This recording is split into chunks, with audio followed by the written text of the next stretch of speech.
Hello YouTube! Welcome back for another edition to our Writing Talk series. We actually had another mom intrusion, and so we weren't able, but we weren't as far in, so we picked, do you want to pick another topic or do you want to go with that? Yeah, we'll tell them what we picked. We picked description and details, though I do really like that. So... Anyway, you were talking about J.R. Yeah, so J.R.R. Tolkien, those of you who have read the books, you will know, but Tolkien is the, oh, by the way, this music is Solo Menu from Kid Icarus Uprising. Icarus. It's Icarus! Whatever, I'll look it up later. But J.R.R. Tolkien is like the king of lordly descriptions. However, he will spend pages and pages and pages and pages with absolutely no dialogue with like descriptions.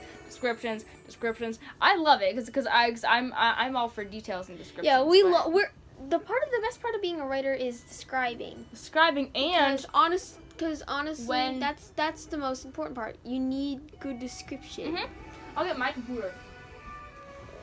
We need this. This is one of the main tools of writing. But anyway, so the problem with this, not a problem, but the thing with us is that if we form a description that we think is awesome, that we can't believe it's us, we geek out completely. How about let's find pieces of our I did instead of doing the fact, I like completely changed this. This is what I want.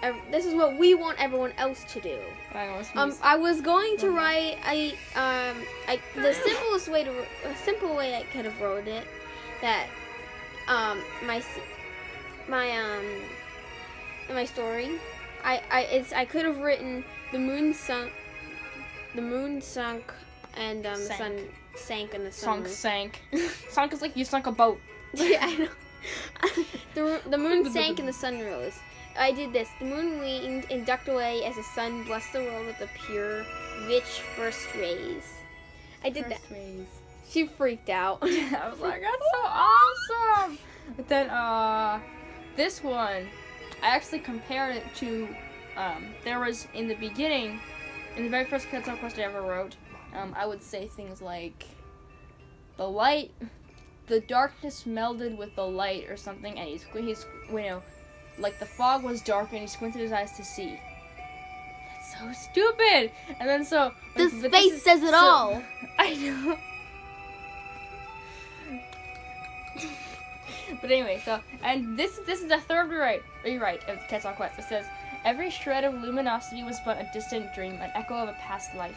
The very shrieks on the wind cried their anguish, forever trapped, forever buried in darkness, forever corrupted. So. You're writing so much! I love your writing so much! I love your I already have a big bruise right here from you. Punch. No, I'm joking. That's not what happened. Anyway, so epic and then minute. Those are also I was like comparing then and now kind of things with details. But for me, also one of the details is for me also verbs. Like I actually saw. I was on the way to this state, driving on the way there. I wasn't driving, but I was in the car. YouTube knows what you mean. Unless they're the dumb people. Anyway, who make exactly what you say, and they process it exactly yeah, the stars flip. But anyway, they imagine stars going like beep, bop, bop, bop. Okay,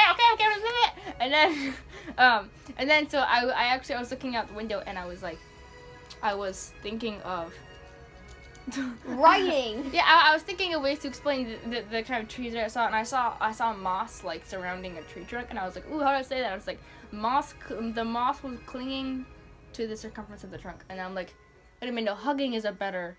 If you're talking about moss, hugging is a lot better in terms of the tree, because it was completely assaulting the tree. And hugging would be a lot better, just like, ooh, I love you. But the moss wasn't saying that. The moss doesn't think. But I actually really can't think of anything other else. I mean, I know Tolkien does like long descriptions, but sometimes it's really hard. If the words don't flow, making long descriptions is really hard. Actually, if the words don't flow, then nothing really works. Yeah, because like Tolkien also does instead of lately, of late. Oh yeah, it's not only Tolkien. Just that's a very advanced old way of saying. Yeah, late. old. It's ancient, and it's an advanced way of saying. Also, it can get rid of an ly word of late, and also I think hitherto can also mean until. And so I just learned that. I was like, ooh, that's so awesome. And so I love words like that. So I use of late. Here, I used it one time in the Quetzal quest.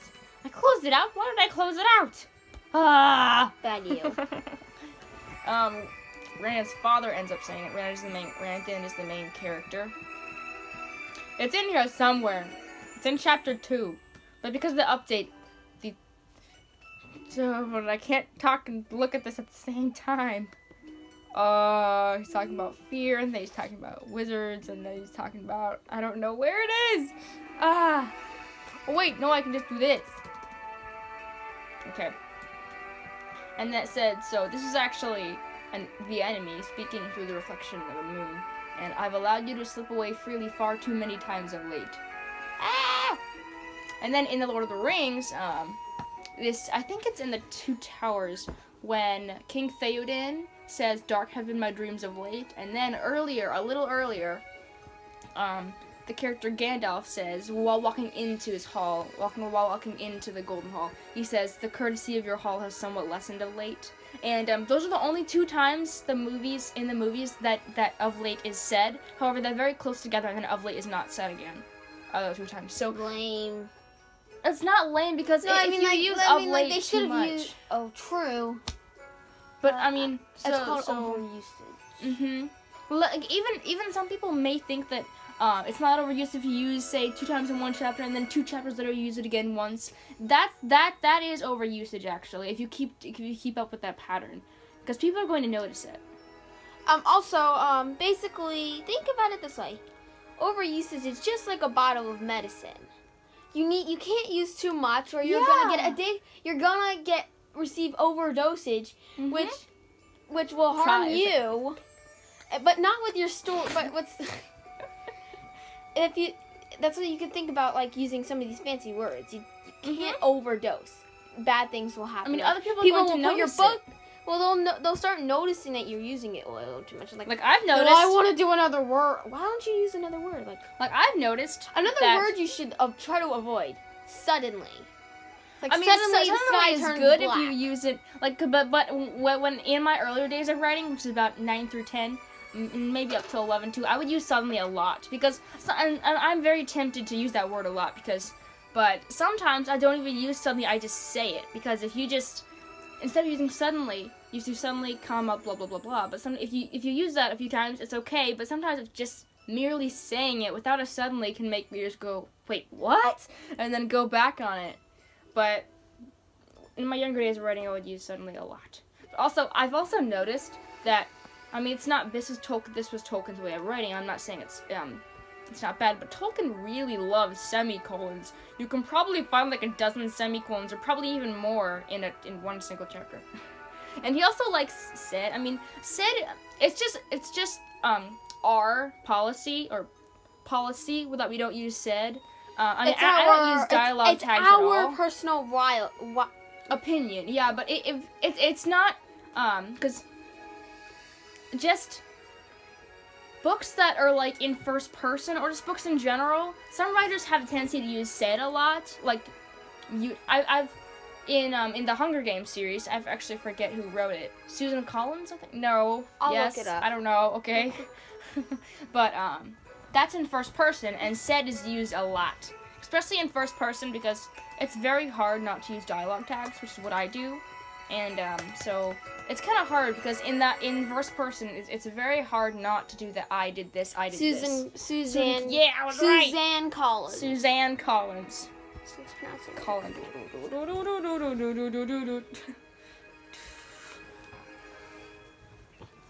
Okay, but yeah, so we covered Tolkien a lot. Tolkien does a lot. I'll just look up Tolkien long descriptions. I'm just gonna see if I can find a little clip that someone posted. Yeah, there's a ton of things about. There's a ton of stuff to do when you're doing a description. Details. Even the slightest mere thing it has. Like, for example, a ladybug takes 3 steps across a leaf. If it's noticeable by the character, you gotta put that in. And also, like maybe like a flash of red caught my eye. Like if you're writing in first person, a flash of red caught my eye as a ladybug walked across the rough leaf of a fern. Of a and also, details don't have to be this big, long, fancy thing, whether Tolkien does it or not. It doesn't have to be like that. Like, it can... Details can merely be 1 or 2 words to be beautiful. It doesn't have to be large. Like, I read this, I own a 3-in-1 of the Dragon Riders of Pern series, and in the beginning, it described the dragon's eyes as opals. Or opal-shaped or something, and it was so beautiful. Like, I use that now. Like, little details that catch my eye, or something with how it's worded, or what thing they use to describe it, like that opal, and also like cold twangs through every nerve or something. I was like, oh, that's really cool, and I won't copy that exact wording. However, I will use that verb or that word in my writing just to make it better. So, yeah. When you read a book, if you're a writer, there's actually this quote. We do mini. Oops, sorry. Yeah, we make quotes all the time. We make little mini quotes. There's one thing. These are all like made by us too. There's this one quote I did. Books can mean 2 things. To many, it is just the fact of understanding words typed in black on a page. To some unique others, the writers, it is an inspiration for another story or in word choice. What I basically mean by that is that for most people, reading is just looking and understanding words. But for writers, it's looking at ways people describe things and letting that inspire you in your own stories. Yeah. That's what a good writer should do. Now I'm trying to find... I have very advanced vocabulary because I read so much. So we both have very advanced vocabulary because we read a lot. Especially if you read books like The Lord of the Rings and The Hobbit, which go back really far, and they have amazing word choice, I noticed this also, if you want to write a book that sounds as amazing as Lord of the Rings, I mean, I don't know if mine ever will, because Lord of the Rings is awesome, more awesome than me, but I'm trying to make it too modern, like, dialogue, like, oh my gosh, what the heck, that kind of stuff, that is way too modern. I used to do that in the Kids Quest, I'm like, ugh! But I don't do that now, because I'm like, that's way too modern, and what my mom gave me as a tip was, think of the way Legolas and Aragorn talk to each other from Lord of the Rings. Like, Frodo is just the hobbits are just naturally timid characters, and they're not used to going out in danger. However, think of I'm gonna say a quote by Frodo at the end of the Fellowship of the Ring, the movie. I'm not sure if he says it at the end of the book, because I'm reading that right now. But, he said, I know what you would say, and it would seem like wisdom, but for the warning of my heart. And I was like, that's so good. Even a character so small and timid as Frodo, and so innocent as Frodo, he would still say stuff like that. And no matter what your character is, you still have to think about how they would talk. And I'm trying to make them sound too modern if you're going for kind of a Lord of the Rings feel. But that's how I want my books to feel. But. Okay. Your turn. Her turn. No, that's not what I was gonna say. The time. We might have to make a part 2 of this. Oh yeah, we might need to make a part 2 because. Yeah, I would still have more to say. Okay, so we're gonna make a part 2 of this. Stick around. Yep. Please. Because our videos are great. They're great for writers. Non-writers, they'll be like, what's going on? Like, this will be like this. I'm gonna put on writing talks because I'm tired. I want to go to sleep. So boring. I'll fall asleep.